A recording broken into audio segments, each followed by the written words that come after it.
Hello ladies and gentlemen, welcome back into the studio for more mold making. We are going to continue with the mother mold, which is made in plaster. In the previous video in this series I showed you how to work plaster and make one mother mold piece. Today we are going to be working on a slightly more complex part. Let's get into it. We will be attempting to cover the upper front half of our mold with a mother mold shell. However, we planned for this front part of the mold to need two mother mold shells to cover one half of silicone. It's often much easier to plan things out this way, one half being covered by one mother mold shell while the other being covered by two mother mold shells, because then the placement of the silicone wall becomes a little less crucial. We can play it somewhat safe, place the silicone wall slightly further towards the back, knowing that we'll use two plaster shells to cover the front, which gives us some wiggle room. If I wanted to get both front and back half off with one shell, I would need to place the wall perfectly, which of course is a little bit hard to do. In our scenario here, we also have the head to contend with. The head is turned sideways, which creates a big undercut. Two mother mold shells for one half of silicone solves this issue really easily. The silicone can flex off, so it's no big deal that that's one part, but the plaster is hard and we need to be careful to not have any undercuts. Once we have a hard copy inside our mold as well, it won't come off if we have undercuts. To split the front half of our mold into two mother mold plaster shells, we need to build a wall out of clay where the separation is going to take place. We could freeform a plaster wall, but it will be very messy and very inaccurate. Building a clay wall to support the first plaster wall you build gives you much more control, gives you a much cleaner and neater wall, and it lets you make sure everything is good to go before working with a time-sensitive material like plaster. It also allows you 100% control over where you place the wall, which is a nice bonus as well. I like to pre-cut clay pieces for my wall so that there is as little cleanup as possible to do on the wall itself. You could of course use bumpy lumpy clay here to build the entire wall, but then you leave yourself with a lot of cleaning up to do, or you'll end up with a really nasty plaster wall, which we don't want. I'd like the plaster wall to be neat and smooth, as this increases our chances of having a clean registration with the other half of the plaster mother mold. The thickness of the clay that I'm using is not that important. What is important is that the clay is thick enough to be sturdy and not flex and flop around at all. The clay must also be fresh enough to where it sticks to the surface of the silicone. If the clay is too dry, too old, it won't stick to the silicone and the wall will fall off or detach from the silicone, leaving me with this little gap where the clay meets the silicone. And this is not going to be good if I want proper registration.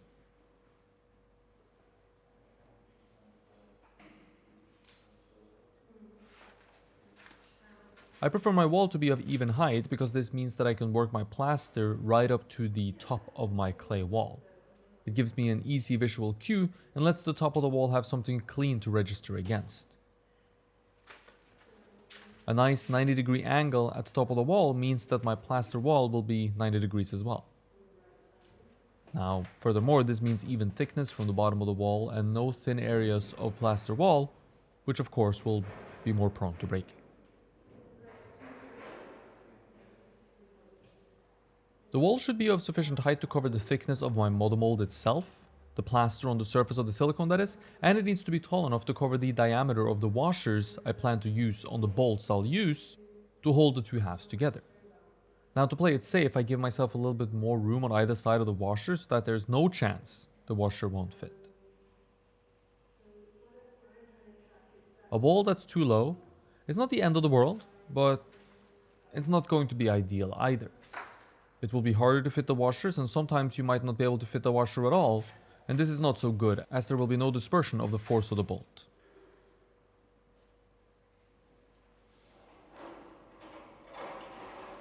Let's take a quick second to talk about how you can support the channel. Subscribing and liking the video is of great help of course, but if you would like to get something in return for your support, head over to my Patreon page. On Patreon, you can watch exclusive content like the Beginner's Guide to Figure Sculpture and the Portrait series, which we just started, where I will show you everything you need to know about sculpting portraiture. You can also get personal feedback on your own work from me on anything you might need help with in your sculpting endeavors. So check it out, there's a link in the description below.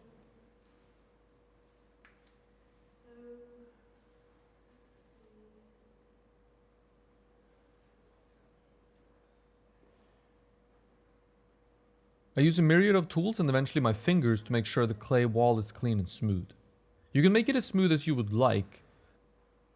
Now, some people might use a sponge here or a brush, but I've found that with this clay, using a sponge or brush to smooth it out only makes it into a watery mess.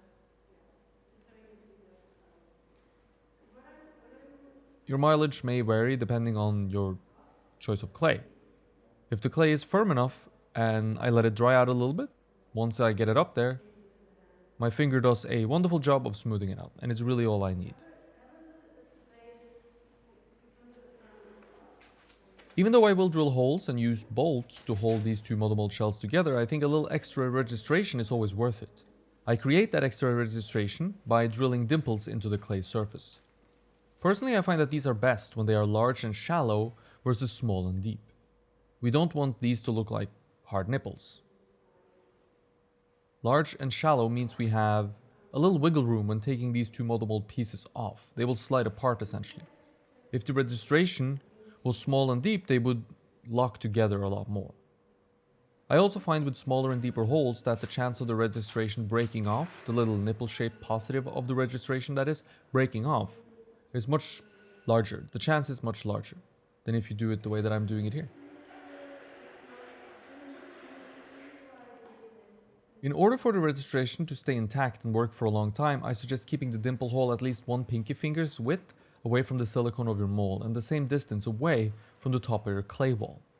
This way there's plenty of material on either side of the hole, giving the edge of the hole plenty of thickness to be strong and not break apart after repeated usage. If you place the dimple too high up, it will have the potential to have a very thin wall, and when you demold a piece you could break through this wall. Plaster is pretty strong, but you might as well give it the very best chance to succeed, versus giving it the least chance to hold up over time and relying on the fact that plaster is strong. So, always better to be safe than sorry. Now, we covered how to work with plaster extensively in the last video, so we'll fly through it a little bit here. I'll cover the things that is important to the wall a little bit extra, however. When I begin applying the plaster, I cover the clay wall first because it's the most fragile part and where things are most likely to go wrong. The areas to look out for is the 90-degree turn from the clay wall to the silicone. This is a very sharp turn and could easily begin to trap air bubbles. It's a very important area for registration, however, so I take great care to get the plaster into that area and push it around a bit to eliminate air bubbles. The same thing goes for the registration dimples. Even though they are large and shallow, I need to make sure they get filled with plaster and that there is no air bubbles. I use a light touch to apply the plaster because the plaster has water in it and the clay is water soluble. Instead of brushing hard, which could disturb the clay, I load my brush with plaster and dab it on lightly. Not only can brushing the clay mess up the surface of the clay a little bit or dissolve the clay and introduce clay slip into my plaster mix, which would make it weaker, applying pressure to the wall also has the potential to dislodge it, to move it around. So a light touch makes sure the wall doesn't go anywhere and stays nice and neat without brush marks. The steps for a piece like this is exactly the same as in the previous video. The burlap is laid down after the splash coat is dried for about 15 to 20 minutes. The burlap should not go over our wall, not over the edge of our wall. It should reach up to it and up it, because this creates a strong wall and a wall that is connected to the rest of the mold so it doesn't break off and separate from the rest of your model mold piece. But stay a little away from the top of the wall, as we need a little bit of space here to rasp down to clean up the edge, and we don't want burlap sticking out of our mold anywhere. When the burlap layer is set up, it's time to build up the thickness of the plaster wall around the edge of our mold. This is very important when we have this large wall where two plaster pieces will meet. This needs to be very strong, because if this thing is going to break anywhere, it's going to be right here. I use the top of my clay wall to register the top of the plaster wall. Using the top of the clay wall for this means that we can easily get even thickness all down the wall. The wall should be at least as thick as the width of your thumb, or more or less that thick. To make it even, you register the top of the plaster wall to the top of the clay wall, and once you've gone out the width of your thumb, you make a 90-degree turn in the plaster and maintain that thickness all the way down to the surface of your model mold shell. This way the wall has even thickness, which is going to be good for strength and reduce the chance of warping. If we do the same thing on the other plaster wall once we build it, we will have two walls with the sides parallel to each other. This is great for when we bolt the two halves together, as the pressure from the bolts won't be pushing up or down. If the wall is slanted out or in, the bolts with the washer will be applying pressure unevenly and potentially cause issues after time. Now this gets a little into the weeds and perhaps a little bit more specific and particular than most people are going to need, but it's nice to know all these things and take them into careful consideration so that you can make the best mold that you possibly can make. The final step of this process is the same as before, rasping down any sharp corners or nubs sticking out so we don't hurt ourselves on the mold.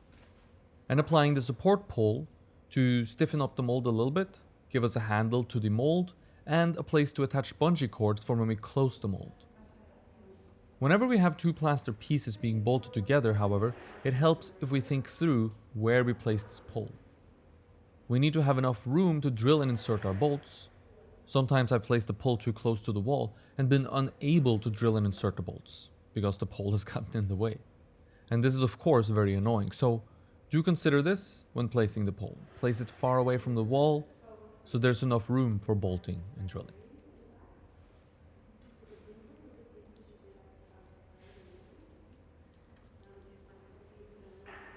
And that's pretty much it for today. Next video on this process is going to be about how we do the other half of the plaster shell, how we bolt them together, and other tricks and tips I use when making plaster mother molds.